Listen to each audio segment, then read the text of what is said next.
17 বছর যদি লেখাপড়া না করতাম তাহলে আমি 2008 সালে দলের মনোনয়ন পেতাম। তাহলে সেদিন যদি আমি ম্যাট্রিক পাস করে থাকি, এই বিগত 17 বছর আমি আন্দোলন সংগ্রাম নাঙ্গলকোট থেকে লালমাই, লালমাই থেকে সদর দক্ষিণ, সদর দক্ষিণ থেকে কুমিল্লা তথা কুমিল্লা থেকে ঢাকার রাজপথে আমার জীবনের যৌবন আমি কারাগারে কাটিয়েছি। যাত্রাতে আপনারা আমার সহযাত্রী ছিলেন।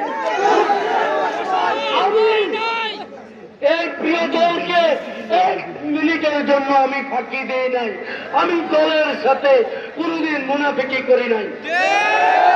আপনারা দেখেন আমার নেতা কর্মীদের রক্তের বিনিময়ে আমার এই মনোনয়ন ছিল আমার অধিকার। মনোনয়ন কারো দয়ার দান নয়।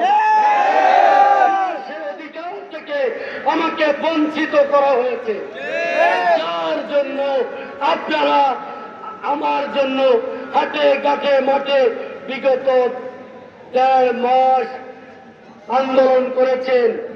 আমার দলের হাইকমান্ডের দৃষ্টি আকর্ষণ করার চেষ্টা করেছেন। আমি ইনশাআল্লাহ আশাবাদী আমার দল আপনাদের সেই ডাকে সাড়া দিবে বলে আমি বিশ্বাস করি। রাজপথ কারোর সাথে বেইমানি করে না।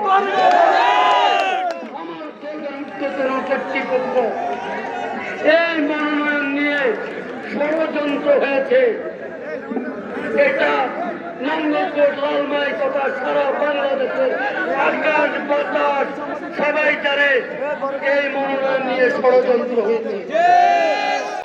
আপনাদের এই মনোনয়ন বঞ্চিত হওয়া মানে পরাজয় নয়।